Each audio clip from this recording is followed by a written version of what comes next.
ਮਕੌੜਾ ਵਿੱਚ ਉੱਥਾ ਤੁਹਾਡੇ ਟੈਂਟੀ ਹੈ ਬਾਲੇ ਵਾਸਤੇ ਰੋਟੀ ਚੰਗੀ ਰੋਟੀ ਕੋਈ ਇਹ ਨਹੀਂ ਕਿ ਦਾਲ ਸਬਜ਼ੀ।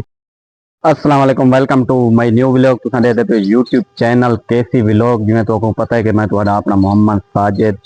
ते ही तो मेरे को पता लगे कि यार सरदार खिजर खान मज़ारी सरदार कमरान खान मज़ारी इतना नाल हम साए कने गन जेड़े झूलने उतों रसूलपुर दा जेड़ा बन टुटे था उन्हें दे गन तो मैं चलो असा भी बनूं तो वीडियो थोड़ी जी बढ़ाऊं तो बाकी इंशाल्लाह जल्द उठा तुझे वो मालूमात दे दूं जो भाई क्या मालूमात है बवाम वास्ते क्या सोचे ने ते क्या ना। अल्हम्दुलिल्लाह पहली दफा थे कि पंजाब हुकूमत है, पहली पंजाब हुकूमत है जिन्हें इतना फ्लड के लिए पहले की प्रिपरेशन स्टार्ट की है। मेरे ख्याल 15 दिन हो गए जी कैंप को, 15 दिहाड़े पहले ही कैंप लग चुके बस्ती मकौड़ा विच। उत्था तुहाडे टैंटी है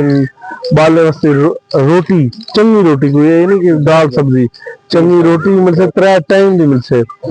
ते जी चारा वंडा मेडिकल डॉक्टर हर शे मिलसे पर बाले वास्ते पैम्पर ही मिलसे। इतना इंतजाम थे पहली दफा के हुकूमत किते ते इंदा सेहरा सदी सीएम पंजाब को वेंदे मरियम नवाज शरीफ को कि उन्हें हर इलाके को इवें अपने घर वाली कार समझे ते हर बंदे दे को पंजाब दे इवें समझे जी उनदी फैमिली मेंबर उनदा भरा है या बहन है उनदी अपना निक्का है ते ये तुसा मेहरबानी करे सो तुसा अपनी फैमिली को उठा कर वनो पर्दे दा भी प्रॉपर इंतजाम है ब्याह के शायद जरूरत हो से वो भी मिलसे इंशाल्लाह तो घर वाली तकरीबन सहूलत मिलसे इंशाल्लाह और ये अल्लाह खैर करे।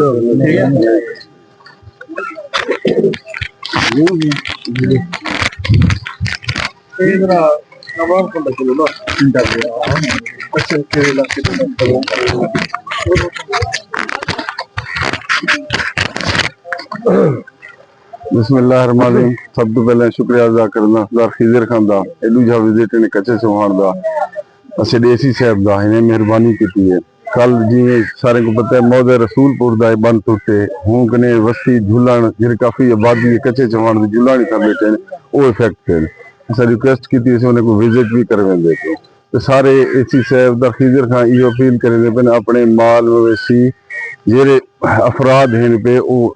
रिलीफ कैंप लगा पे बस्ती में करो थे शिफ्ट नहीं खाने का इंतजाम हुए सारा कुछ ही बाकी रह गए फसलें का नुकसान और ही दे बाद सैलाब के बाद इसी सब में सर्वे थे जे नुकसान आते हैं तो मुआवजा मिलते अस सारे दुआ को हूँ क्योंकि अपर पंजाब पंजाब बहुत नुकसान है तो अल्लाह ताला ही आफत करें हर कहीं को महफूज रखें मेहरबानी। इसी सब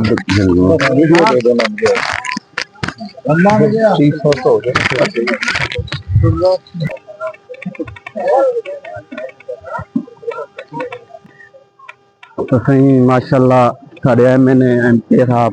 सरदार खिजर खान मज़ारी सरदार कमरान खान मज़ारी शरीफ देने पानी वाली गल है और माशाल्लाह वेंदे में तुम देख सकते हो माशाल्लाह विजिट कराना आया क्योंकि मौजा रसूलपुर पानी त्रुट गया था ही वजह तू एन विजिट कराना रात पानी त्रुटे तो हूँ एन माशाल्लाह चेक कर सकते हो।